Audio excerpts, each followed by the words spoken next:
church tomorrow.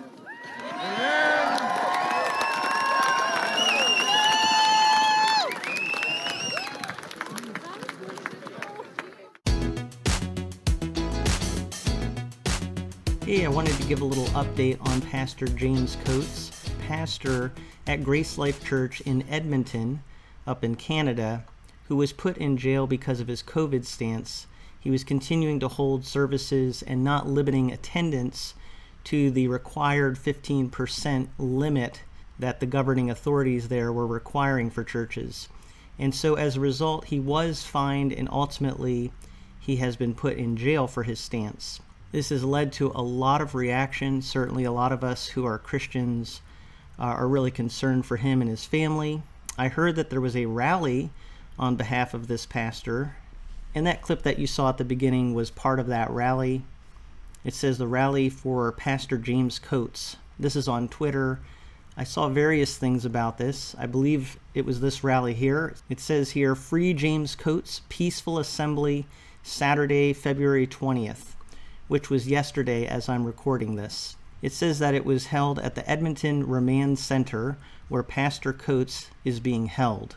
Also, I saw another tweet here that says an encouraging update from Erin Coates. This is Pastor Coates' wife. So this tweet here actually gives information that was relayed by Erin Coates, and it's really just giving a good update on Pastor James's situation. So I will at least read some of it. If you want to pause this video and read all of it in detail, feel free to do that. By the way, if you are not subscribed to my channel and you like Christian nerdy information and updates on situations like this, I encourage you to subscribe to this channel, A Frisch Perspective, and also share these videos with others. But Pastor Coates' wife, Erin, says, I want to answer some questions I'm getting to bring some clarity.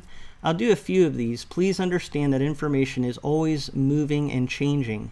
Many people, when they give me information, have put it through their own grid. I know now why the Lord made James a man of precision. From this point on, James will be my main source of information. I was able to speak to him last night. I will try to be as transparent as I can with the information. So the first question she's answering has to do with the conditions of the facility that James is being held in. It says James's conditions. James could be a free man. He could walk at any point. All he would have to do is capitulate on what he believes is his duty before God and what love requires of him towards GLC. Just bend his conviction and override his conscience. That's it. James told me last night the Crown said James can walk if he agrees to not hold services as he had been doing. If he does not, the conditions currently in place prevent James from preaching, leading worship, and even setting foot inside Grace Life Church until the time of his trial, which is yet to be determined. So she talks here about how the governing authorities are telling them that they're to limit their capacity at church to 15%. She says it would mean no visitors, no outreach, no being a light to this city. So it is really their conviction, is what she's saying, that they need to be doing what they're doing, and that is why he is not complying. She talks about how these restrictions have been in place since early December. Alberta has had 2 extreme lockdowns, but has had restrictions on the gathering for almost a year. He could not sign these conditions. I love him for this, she says. I love the heart that she expresses there. You can see she's really sharing his conviction here and is really behind what her husband is doing. The second question she answers is, was James chained? She says James was hand and ankle cuffed at his hearing and transferred to the RCMP. I don't know if he was still chained when he was brought to the jail. His words to me when he called me at the RCMP were, honey, they shackled me.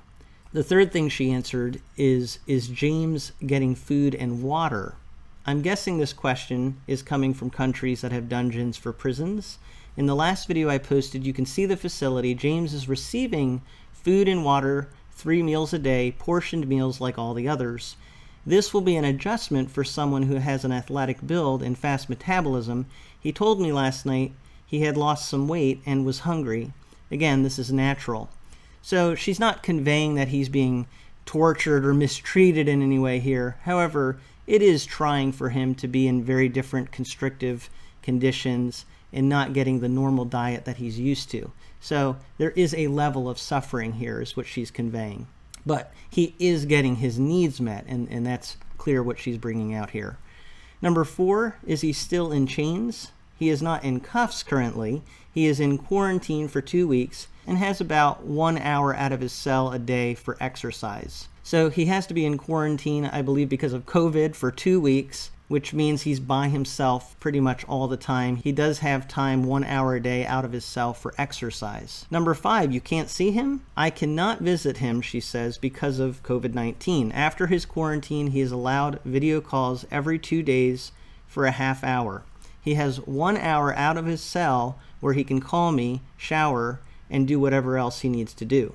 So he is allowed video calls every 2 days for a half hour. Then he also has 1 hour out of his cell where he can call, shower, and do anything else within that hour that he needs to do. So that's the latest update that we have on Pastor Coates' situation, with the rally people really showing their support of him, standing with Pastor James on the convictions that he is expressing, and then also his wife expressing some good information, helpful information about the specifics of his detainment and what he's going through there at the facility. But I want to close too just with, I thought, some really powerful words from Pastor Coates' wife. This tweet from Oma10 says, Erin Coates at the rally for her husband. People ask, what can we do to support you? Open your churches, preach the word, sing your hearts out, love one another, be bold in your witness for Christ, share the gospel. Now, I believe that it is really up to each church and their particular situation to decide what's best for them. And of course, we all have to decide what is right in our conscience before God. But I really appreciate what she's saying here. And certainly many of us would say amen to the conviction that she's expressing here. If you have anything that you would like to share, please do in the comments below. Just try to keep your comments constructive and helpful to conversation. But thank you so much for listening to this report brought to you from A Frisch Perspective.